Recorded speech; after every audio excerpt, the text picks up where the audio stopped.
Welcome to the Denison Forum podcast. We're glad that you're a part of today's conversation. I'm here again with Dr. Jim Denison, the CEO of Denison Ministries. Jim, how are you today? I am doing well. So glad to be with you today, Mark. Thanks. Great to be here. We're broadcasting again, recording again from Dallas Baptist University, and we're grateful for their support and assistance. If you don't know Dallas Baptist University, we hope that you'll discover it, that you'll send your students here or become a student here, right in the heart of Dallas-Fort Worth, one of the great Christian institutions in this part of the world. We hope that you'll get to know that story. We're privileged to be a part. And our guest today is Dr. Randel Everett of the 21 Wilberforce Center.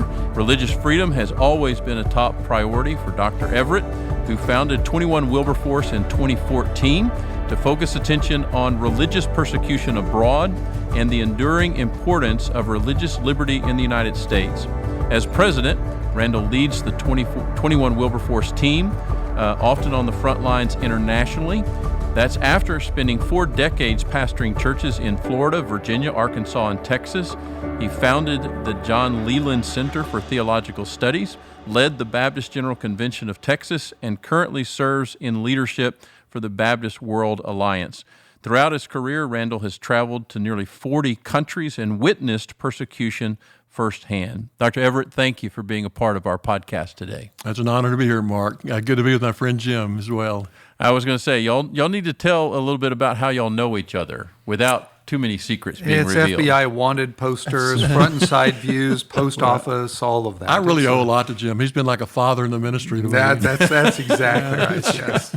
Met in kindergarten, and we've just kind of gone forward from there, Mark. So we have this strange and wonderful relationship where he's strange and I'm wonderful, and it's worked out so well. So, right. That sounds like a really bad dad joke. Yeah, just to tell you. It probably is. It could be. So to be more specific, I'd known Randel, had known of his ministry. We had a relationship, but then when he came to the Texas Baptist Convention, he and Sheila joined Park Cities Baptist Church, where I was pastor at the time. Really what happened was Sheila joined, we thought. Turned out Randel joined. We thought just Sheila was joining, but it turned out Randel kind of walked in on the deal as well. And we just developed this friendship and really this brotherhood. And so not too long after that, a few years after that, we had the opportunity to start what is now Denison Ministries. Well, we didn't have a 501c3, didn't have an office, really didn't know what to do or how to do this. My lifelong friend Jeff Bird and I were going to start this, didn't have a name, didn't really know what to do. So I reached out to Randel just for advice. And he and Texas Baptist gave us a home. He let us office in the building. He let us use their 501c3 till we got ours. He let us use their infrastructure to get started. And there would not be a Denison Ministries if it weren't for his friendship, his support, and his encouragement back in 2009 to help us to get this started. And so I truly owe him a debt. Now, I would never say that in his presence, of course. Would never do that. Wouldn't want to get that, let that secret get out or anything like that. Would never want that to be known. But so grateful for him and for his advocacy, for me, for us, and for the larger cause of Christ.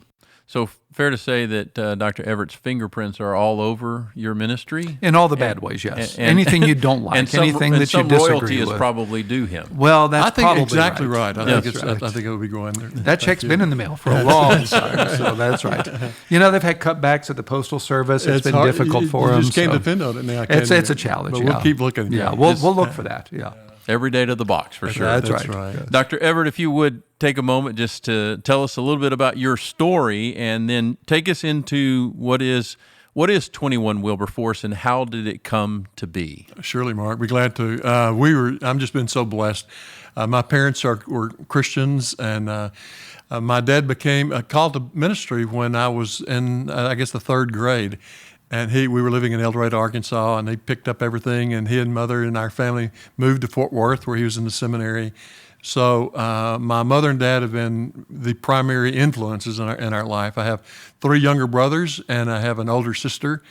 2 of my brothers are pastors as well. And then one of my brothers sells drugs. He's a pharmacist. So, and my sister he pays for the others to be able to be a minister. Yeah. He's the only one that had marketable skills. And so the rest of us became preachers. But wonderful childhood, and just so grateful for my parents. And I went to Ouachita Baptist University and then Southwestern Seminary. And at Southwestern, I appreciate the training that I got there, but I especially appreciate the fact that I met Sheila. Sheila was a student there as well. She's a graduate of the University of Alabama, a very humble graduate of the University of Alabama, Is there as such they a thing? all are. I was going to say, is there such a thing? Right. And so we met, and from our first date to the day we got married was 6 months. So this year we will celebrate our 50th wedding anniversary. Fantastic. So, yeah, Congratulations. We're blessed. I have 2 children, 2 adult children, obviously. Jeremy is head of a Texas Hunger Initiative in Waco, Texas, and our daughter Rachel did a PhD in philosophy at Vanderbilt and lives in Orlando. She got all of Sheila's intelligence. That's how this works. So that's right. Yeah. Direct lineage, direct descent. I still have mine. That's right. So she and her husband Eric are pastors of our only granddaughter, parents of our only granddaughter, Clara, who's 6 years old. And then Jeremy and his wife, Amy. Amy and Jeremy both are graduates of Truett, where you were in school, yes. Mark. And Amy is on staff at Dayspring Baptist Church in Waco. And they have 3 sons. They have a son who's 17, one who's 15, and one who's 7. So we're so proud of all of them. I said 7. He's actually 6. So he's always telling me he's going on 7 in another month or so.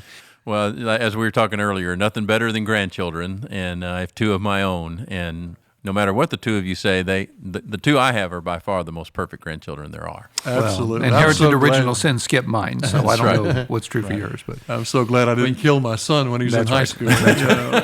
came close so many times. Yeah. That's right. Yeah. We've had wonderful opportunities to be pastor of some great churches. Actually, Jim and I both shared the same church. He was the pastor of First Baptist Church in Midland a number of years ago, and when I was executive director of Texas Baptist, I ended up being interim pastor there, and ended up being the pastor for a few years. And one of the greatest churches in the world, wonderful people, Absolutely. and we were both privileged to be there. So Sheila and I have served in some just outstanding churches, and so grateful for that opportunity. Obviously, evangelism and discipleship have been an important part of our ministry. But I've also been very interested in religious freedom, and I believe that during the days of the Reformation, that the thing that the Baptists really brought to the table in a unique way was the whole idea that religious freedom should be freedom for people of all faiths. And all the way back 400 years ago in England, the Baptist pastors were teaching that religious freedom should be freedom for people of all faith. Having been a pastor in Virginia area and being with the seminary there, John Leland was one of my heroes. He was a Virginia Baptist pastor, and not only, and these were in the 1700s, and he was very anti-slavery as a Virginia Baptist pastor. Maybe that's why he only lasted there 15 years and had to go back to New England. But he was also the one that I believe was the most influential person in our nation's history that has allowed us to have religious freedom. Absolutely. James Madison was to be the representative from Virginia in the Constitutional Convention, and John Leland met with him in what is now Orange, Virginia, under this oak tree. I've been to the oak tree that supposedly was the one, and he basically told him, either you guarantee religious freedom spelled out in the Constitution, or Virginia Baptists are going to run me for the Constitutional Convention. And Madison agreed to it and did it, and so we have our First Amendment. And if it had not been for John Leland and Virginia Baptists, I think if you ask historians who's responsible for religious freedom, they'd say James Madison. But if we were able to ask James Madison, I think he would have said John Leland and the Virginia Baptists. And so when we started a seminary there was only one name that we even considered, and that was John Leland. So it was the John Leland Center for Theological Studies. And the 3 things he was noted for was, one, was evangelism. When he was pastor at Culpeper, they baptized a couple hundred people in just like 18 months. Wow. But he's also very interested in justice issues, like very anti-slavery. But religious freedom was probably the thing that he's remembered most for. And so having that kind of a Baptist background, being taught that in a Baptist university, being taught that in a Baptist seminary, I think it highlighted when I've been involved in the Baptist World Alliance for over 30 years, traveling to all these different countries, and 80% of the world right now where Baptists live are experiencing some degree of religious oppression or persecution. And so what we've experienced in America is really rare. It's unusual. and to see the harm that's done in these countries that do not have religious freedom, and see but at the same time see the courage of the Christians who are experiencing that. It's had a profound influence on me. So that's a part of my background and why we took this step to start 21 Wilberforce. So tell us, 2014, this comes around, this opportunity. Obviously, many Christians recognize the name Wilberforce and a very strategic selection of that name to be a part of what you established. What's the plan? What's the vision and mission of 21 Wilberforce? Well, I think it's twofold. One is that we want to defend the people who are facing persecution, and then secondly, we want to fight for religious freedom for people of all faiths in all countries.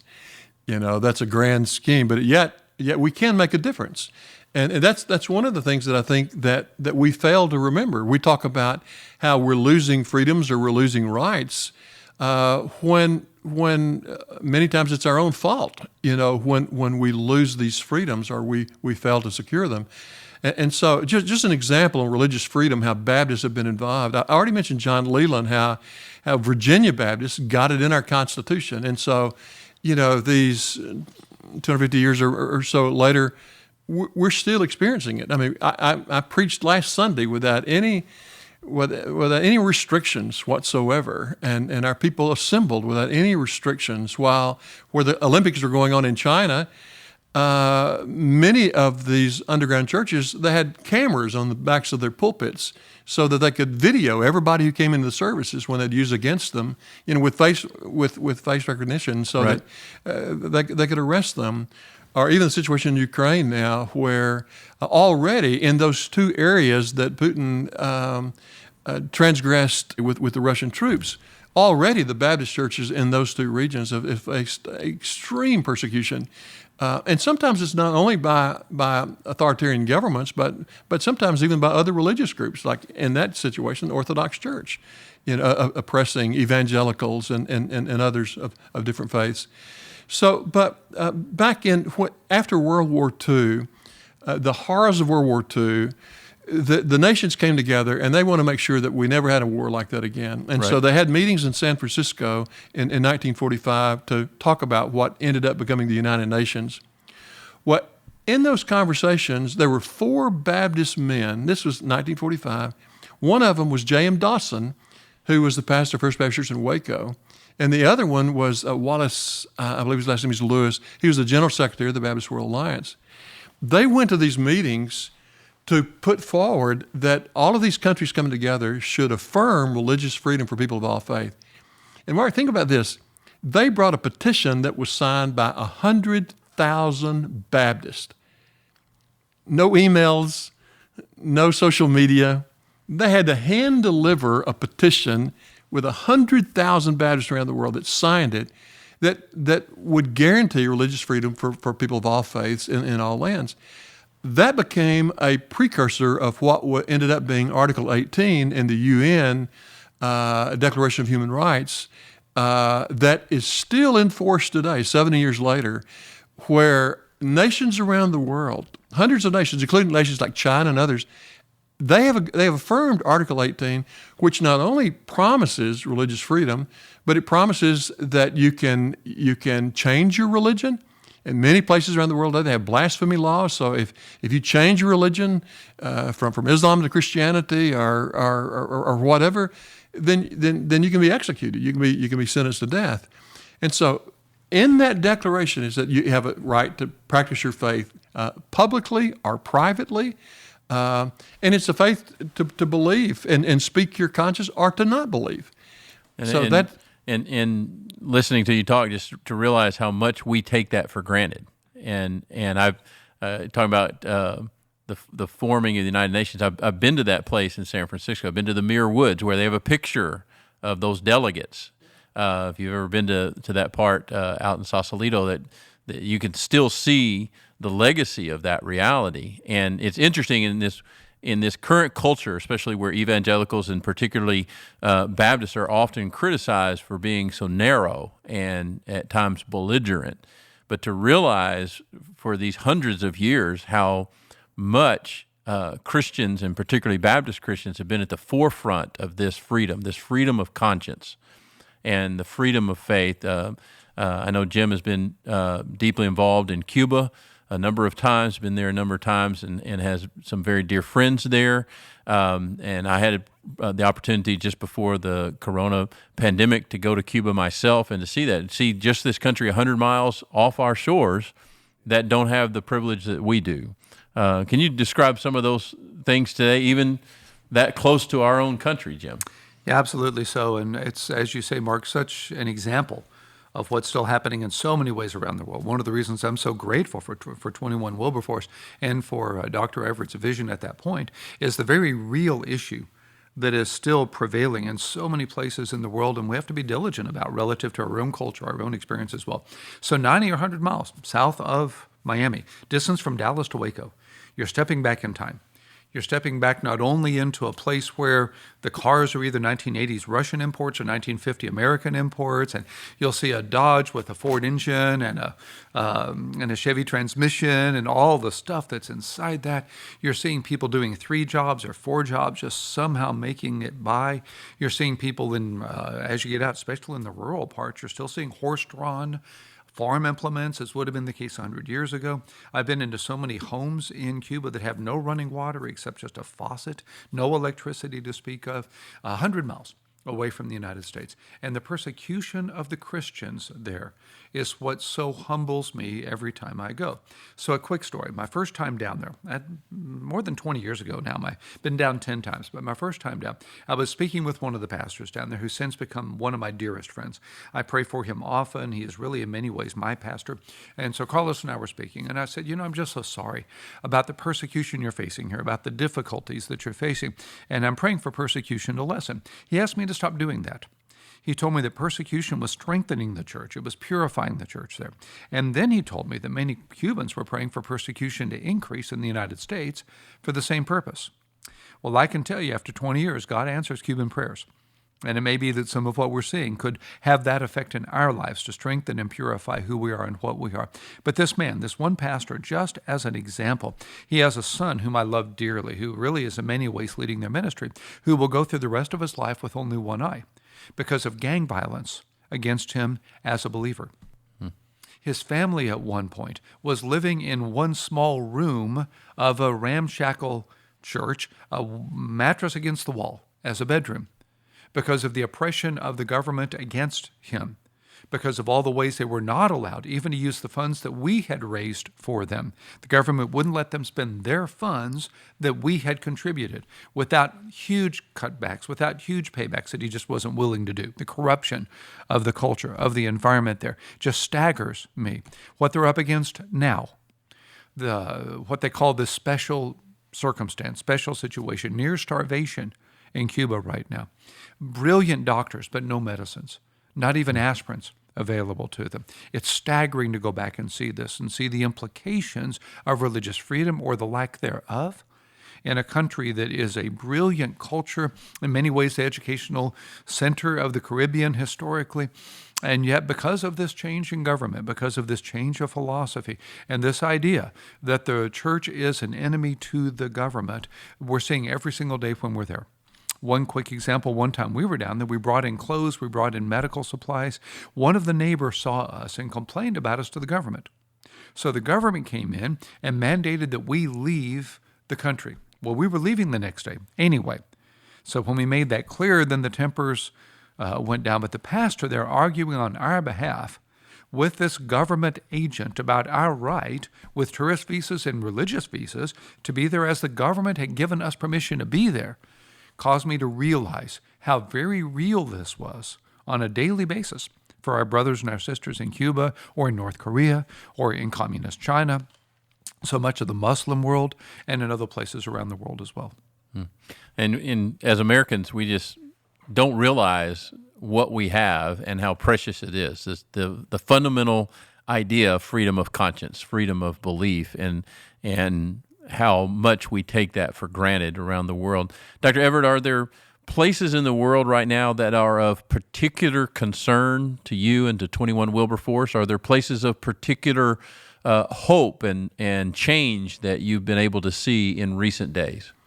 Certainly, Mark. They're incredible places right now. Myanmar or Burma, where Baptists took the gospel 200 years ago. I had a man from my church there not too long ago. Is that right? Yes. It's just unbelievable what's going on there. We hear a lot about the Rohingya Muslims in Myanmar. More than 1 million have been exiled.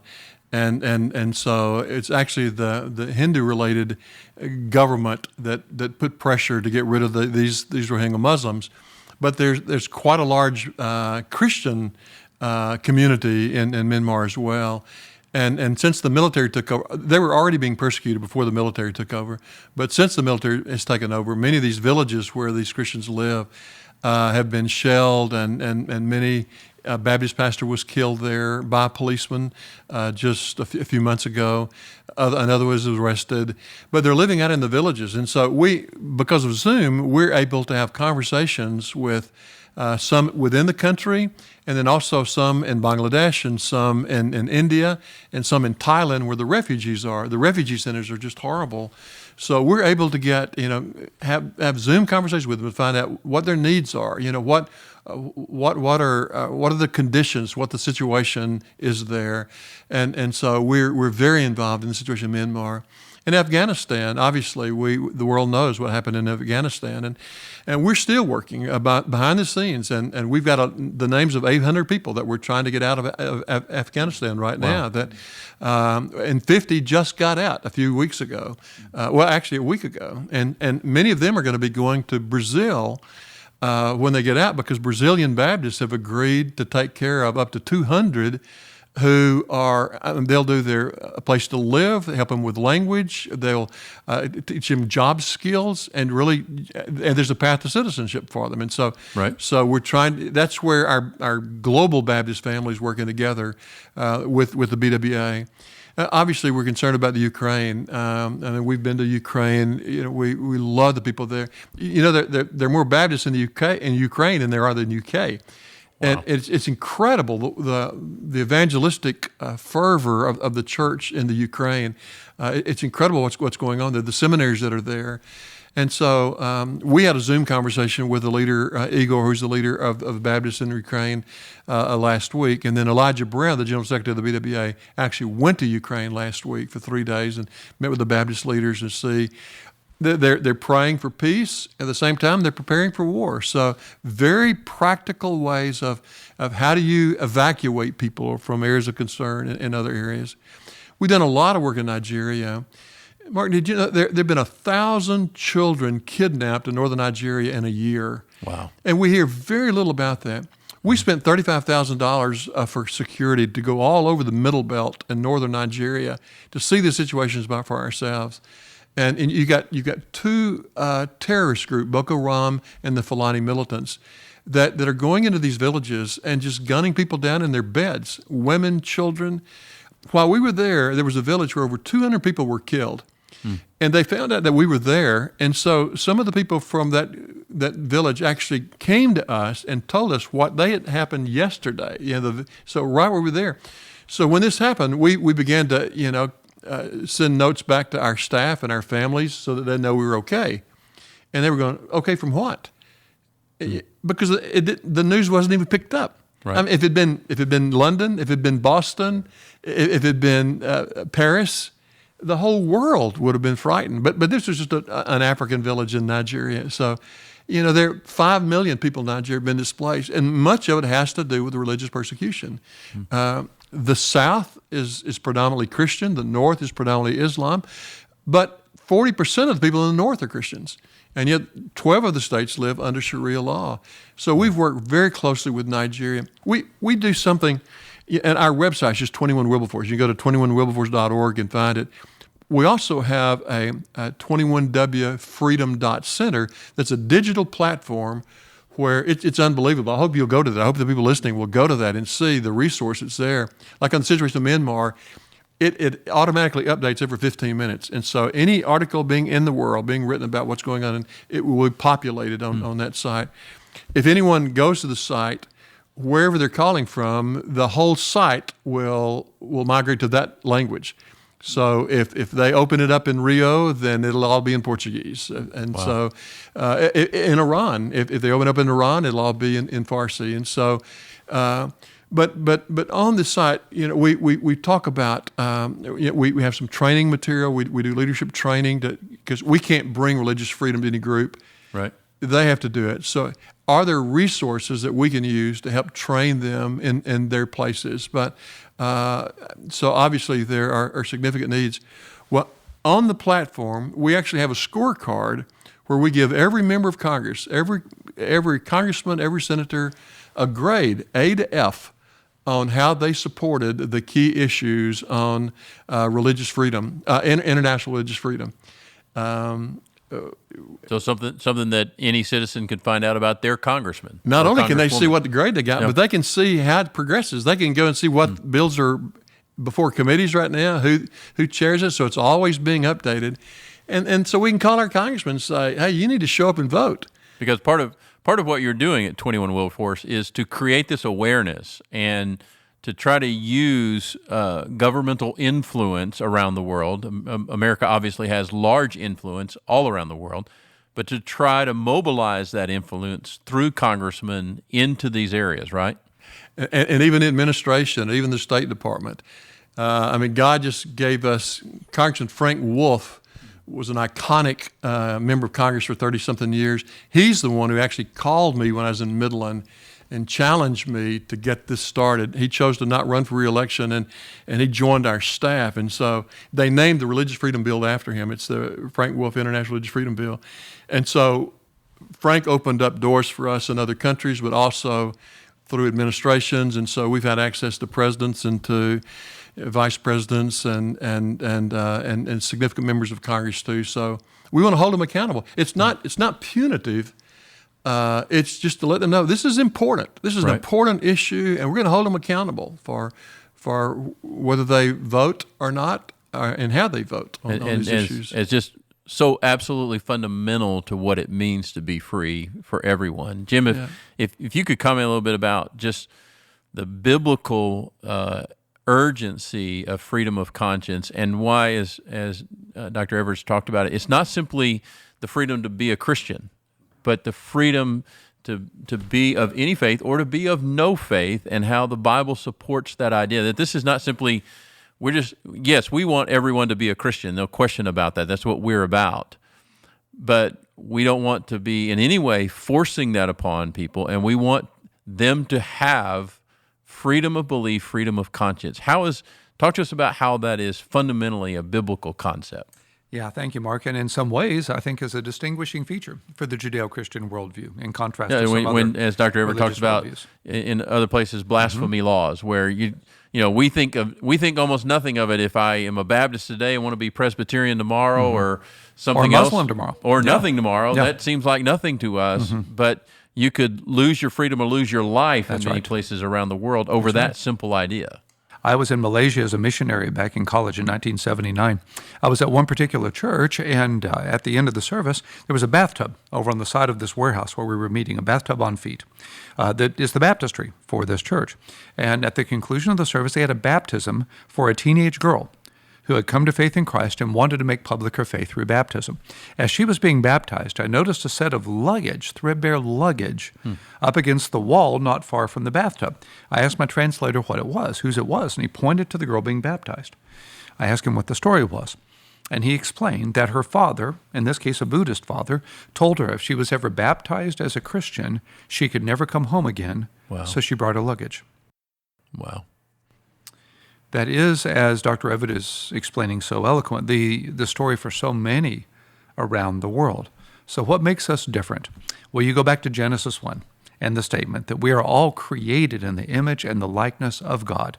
Each of us, every human being, Muslim, Buddhist, Catholic, atheist, all created in the image of God. And so in a Judeo-Christian tradition, there is a sanctity of life. There's a sanctity of every individual and a belief that we are created by God for a purpose and created in His image, each of us, regardless of what religious convictions we might, if any, might hold. Then you move forward. You get to a verse like John 3:16, "For God so loved the world that He gave His only begotten Son, that whosoever believes in Him should not perish but have everlasting life." Romans 5:8, "While we were still sinners, Christ died for us." St. Augustine said it well, God loves each of us as if there were only one of us. And so in the Judeo-Christian tradition, we have this conviction that we're created equally by God and loved equally by God. Whatever we do in response to that, our God is love, 1 John 4:8, and so He loves us unconditionally, not because we're worthy of that love, but because He is love. It is His very nature to love us. And now in John 13, Jesus, after washing the feet of His disciples, such a lowly act that no Jew, not even a Jewish slave, could be made to do that, He then said to His disciples, "What I have done, you must do." And He said, "By this all men will know that you're my disciples, if you have this kind of love one for another." So now we're charged by Scripture with paying forward what we've received, with loving others as God loves us, with loving God and loving our neighbor, with being His witness to the entire world. Well, you put all that together, and you get to a biblical doctrine that says that every person is equally of worth and value. Every person is equally loved by God and must be loved equally by us. Now, religious freedom is one expression of that fact. The idea that every person must therefore be given the same equal right, the same equal privilege of relating to God. We trust through Christ, we pray through Christ, but nonetheless be given that kind of religious freedom that is itself so biblical in its formation. But then I would add one other thing. Baptists, in many ways, in the early expression of the United States, back to colonial America, John Leland, as Randel mentioned it before, were in many ways themselves the products of religious discrimination in Europe. They saw what a state-sponsored church was like. They saw what it was like not to have freedom of conscience, not to have freedom of expression, freedom of religion.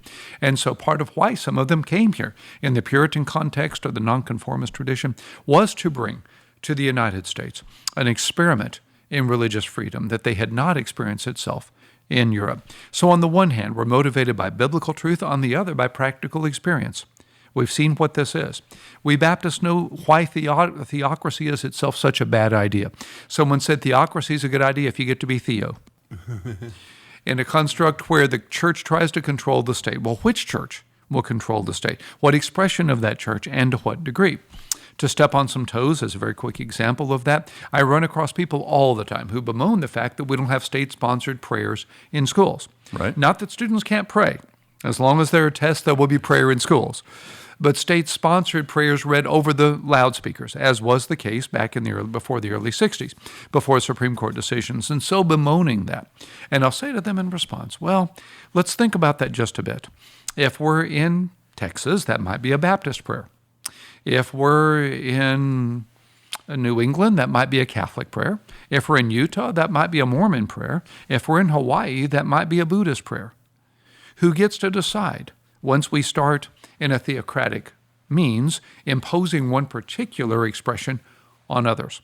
So at the end of the day, we have a biblical reason for this. We have a practical reason for believing that religious freedom ought be our first freedom.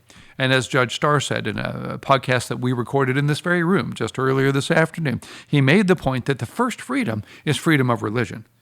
In that First Amendment, before you get to freedom of speech, before you get to freedom of press, before you get to any other freedom, because it is foundational to all others. And that's not just true in the states, that's true to the human experience. And great explanation. And part of what we take away from this, part of what we need to recognize as a part of our American experiment, if you will, in democracy and freedom of religion, is that how others coming before us got this wrong, some even in the Christian community, Christians persecuting other Christians who didn't believe exactly like they did, Christians in significant ways in the historical sense, persecuting others who didn't agree with their faith. And we have to own those mistakes and move away from them, learn from them. Dr. Everett, while we have a few minutes left to talk today, Imagine, if you will, people listening, we're happy to see how our podcast is being received. We're hoping that it continues to reach more and more people and help them to understand biblical truth in the light of today's cultural issues. We want to raise up a movement of culture-changing Christians who gain whatever level of influence God might grant them to have, and then use that as a place to live faithfully for the gospel, to be what I sometimes refer to as being salty bright in every way that they can. How can they be a part of the kinds of things that you're doing at 21 Wilberforce? How would you want them to get involved? How would you want them to own this biblical calling to care about religious freedom, not only for us, not only in our own country, not only for Christians, but for all people around the world? How would you want them to engage? Well, thank you, Mark, for that. Just before I get to that, real quickly, just responding in addition to what Jim was saying, and really appreciate what Dr. Denison just said about the biblical example. Os Guinness wrote the book Free People Suicide, and he mentioned the Golden Triangle. He said freedom depends on virtue, and virtue depends on faith, and faith depends on freedom. Faith cannot be coerced; it has to be free. And so, but freedom by itself, if you go and you replace one set of horrendous laws with another set of horrendous laws, then nothing's happened. So to freedom, for us to really be free, you can't hire enough police officers and soldiers to make us do the right thing. So freedom depends on virtue. Well, where does virtue come from? It comes from our faith. And faith can't be coerced. It must be real. That's why I think as the church today, it's hand in hand, where with one hand, we need to speak up for justice so that people of all faiths and people of no faith will have the freedom to believe or to not believe. At the same time, we need to realize that if hearts aren't changed, things are not going to get better. And so I think if it had not been for the Reformation, I don't think there would have been the Constitution that we had. Nor do I think Wilberforce would have ever found the success to abolish slavery in England. But out of this Great Awakening, the Great Awakening was what really caused this spirit among the people to change. And so I think the first thing we need to do as Christians in all issues of justice is to really pray for spiritual awakening. We all need to pray for God to change our hearts. Absolutely. But then secondly, as we fight for justice, we need to be informed. And so the main thing I would ask those of you who have joined us on this podcast is to get informed about religious freedom issues. And again, invite them to go to our website, 21 Wilberforce, just 21wilberforce.org, or this digital platform, 21wfreedom.center, and catch up. Maybe they've traveled to Cuba. Look up Cuba, see what's going on there. Maybe they've just come from Myanmar, like someone in your church. Look it up and find out. See what members of Congress are doing. Hold them accountable. Run for Congress. Run for president quickly. So all of these things that are going, we need to be involved. We can't just say these people are taking away our freedom. We're actually the rulers in this country because we are a republic. We have a right to vote. We have a right to hold office. And so another way, too, is to really pray for us. We want to be wise. God's given us a great opportunity of influence and also a global network through the Baptist World Alliance of people in all of these places so that we can really hear their stories, be accurate about it, and then act on their behalf. But then obviously there in our website we do an alert every 3 weeks, and anyone can sign up for the alert. They're free, but we give action items, and so sometimes it's write a letter to a congressman. Many times it's write a letter to a prisoner of conscience, like John Saw, who's a Chinese pastor who's in prison now, the beginning the 4th year of his 7-year reign. Or the family of Leah Sheribu, the 17-year-old Nigerian woman who was kidnapped by Boko Haram. They released all the rest of the girls from her school, but Leah, as a 17-year-old, said, "I'm a Christian," and they kept her. And so she just finished her 4th year of captivity there. Wow. So we can write her parents, let them know we're praying for them. So there's some very specific action items that people can do. We get informed, get involved. We can make a difference. People say we've lost the battle. I haven't heard the gun sound yet. There's still opportunity for us to make a difference in our country and to make a difference around the world. Right. My pastor we were talking about a little bit ago used to say the tallest and strongest person in any family or in any church, and I'd say any country, is the one on their knees. But it's not just about praying. It's about becoming engaged in these other ways, Absolutely. as you described. Thank you for being a part of the Denison Forum podcast. Thank you for what you're doing at 21 Wilberforce. We're glad to be partners with you and to share in this time, help people to understand what you're doing, not only in our country, but around the world. And we hope that you'll share this podcast with others, that you'll rate us on your favorite podcast source, and that you'll join us for our next conversation with the Denison Forum as well. Honored to be here, Mark. Thank you. Dr. Denison, good to be with you. My honor, Randall. Thank you so much, my friend.